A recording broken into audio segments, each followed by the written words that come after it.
2025 সালে মাধ্যমিক পরীক্ষার জন্য এই অঙ্কটা খুব গুরুত্বপূর্ণ একটা অঙ্ক। এবছর মাধ্যমিকে আসার খুব সম্ভাবনা রয়েছে। আমি যে অঙ্কগুলো করে দিচ্ছি তোমাদেরকে, প্রত্যেকটা অঙ্ক কিন্তু মাধ্যমিকে আসার খুব সম্ভাবনা আছে। বলা আছে 1/a plus b plus x সমান 1/a plus 1/b plus 1/x, যেখানে x নট ইকুয়াল টু 0 আর মাইনাস a প্লাস b। তাহলে এইটা আমরা যেখানে যেখানে x আছে x গুলোকে এক পয়েন্টে চলে আসবো, আর যেগুলো x নাই সেগুলোকে অন্য পয়েন্টে যাবো। তাহলে এইটা আছে এরপরে এই এক্সটা যেহেতু এখানে আছে তাহলে পুরোটাই লিখবো 1/a plus b plus x। এবার দেখো আমাদেরকে সমানের ওই পারে একটা x আছে প্লাস 1/x, তাহলে এটাকে আমরা এই পারে নিয়ে আসবো, তাহলে মাইনাস হয়ে যাবে মাইনাস 1/x সমান এই পরে যা যা আছে সেটাই থাকবে 1/a প্লাস 1/b। এভাবে আমরা জাস্ট ভগ্নাংশের এখানে বিয়োগ করতে হবে, এখানে যোগ করতে হবে, তো সেটাই করবো। দেখো এইটা ইন্টু এইটা, অর্থাৎ এইটাই লসাগু আমাদের। তাহলে এক্স ইন্টু এ প্লাস বি প্লাস এক্স, এটাই লসাগু। এবার আমরা ভগ্নাংশের বিয়োগ করবো। এইটার সাথে এটা যদি ভাগ করি তাহলে কি হবে, এ প্লাস বি প্লাস এক্স এটা কেটে যাবে, তাহলে শুধু এক্স থাকবে। এক্স এর সাথে ওয়ানের গুণ করবো, এক্স এর সাথে ওয়ানের গুণ করলে হয় শুধু এক্স, যা আছে তাই হবে।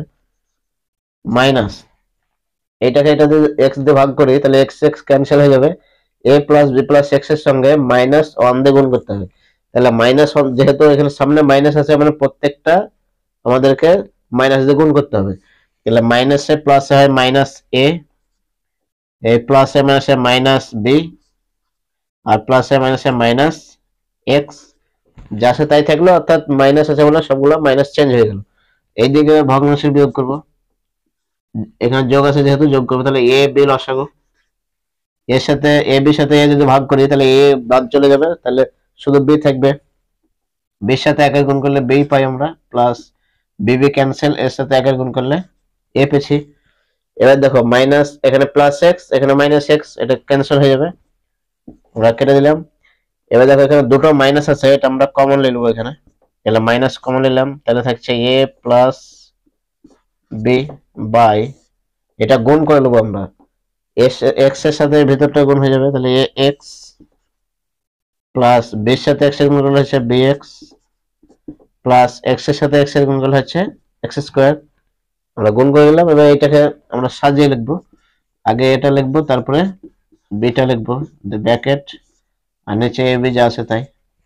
এবার সমানের এরপরে আমরা এ প্লাস বি আছে ওপরে, এরপরেও এ প্লাস বি আছে, যদি মধ্যে সমান থাকে দুটো যদি একই পারে অর্থাৎ উপরে থাকে অথবা নিচে থাকে তাহলে ক্যান্সেল হয়ে যায়, তাহলে উপর উপর এ প্লাস বি বাদ হয়ে গেল।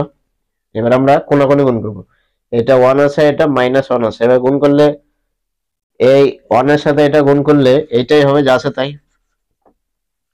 এ X plus B X plus X square সমান এইটার সাথে এটা গুণ করি তাহলে মাইনাস এ বি হবে, তাহলে মাইনাস এ বি।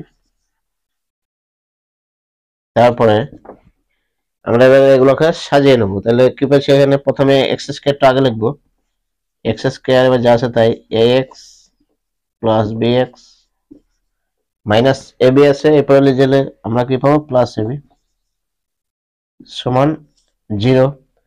এবার আমরা এটাকে জোড় জোড় আকারে কমন নেবো, এটার সাথে এটা কমন আর এই জোড়ের সাথে এই জোড় কমন নেবো, তাহলে এটা যেহেতু এই পরে আসছে না আমরা এখানে করবো, এখানে এক্স কমন লিখি, এটা থাকছে এক্স প্লাস এ, আর এখানে দেখো বি কমন আসছে তাহলে B plus B common, X plus A, এখানে এক্স প্লাস এ দুটো আছে, আমরা একটা কমন নেবো, তাহলে এগুলো বা চিহ্ন সমান 0, এখানে সমান 0 আছে, তাহলে বা এক্স প্লাস এ আর এক্স প্লাস বি সমান 0। তাহলে দুটো গুণফলের মান যদি 0 হয় তাহলে পার্ট পার্ট মানে এটা সমান 0 হবে আর এটা সমান 0 হবে, তাহলে হয় আমরা দুটো মান পাবো, এক্স প্লাস এ সমান 0, তাহলে এক্স সমান কত পাবো প্লাস এর পরে দিলে মাইনাস এ হয়ে যাবে, আর একটা নতবা আর একটা মান পাবো আমরা এক্স প্লাস বি সমান 0, তাহলে এটা খেলে যাবো এরপরে, তাহলে এক্স সমান কত হচ্ছে, এক্স সমান পেয়েছি আমরা মাইনাস বি, তাহলে এক্স এর কটা মান পেলাম দুটো, আমরা লিখবো নির্ণয়ের সমাধান, অতএব নির্ণয় সমাধান সমাধান সমাধান x সমান দুটো মান পাচ্ছি, একটা x সমান হচ্ছে প্লাস অর্থাৎ মাইনাসে, আর একটা হচ্ছে মাইনাস বি। x এর দুটো মান পেয়ে নিলাম। তাহলে অঙ্কটা তোমরা নিশ্চয়ই খুব ভালোভাবে বুঝতে পেরেছো, এবছর মাধ্যমিকের জন্য খুবই গুরুত্বপূর্ণ একটা অঙ্ক। তো ভিডিওটি ভালো লাগলে তোমরা বন্ধুদের সঙ্গে বেশি বেশি শেয়ার করবে।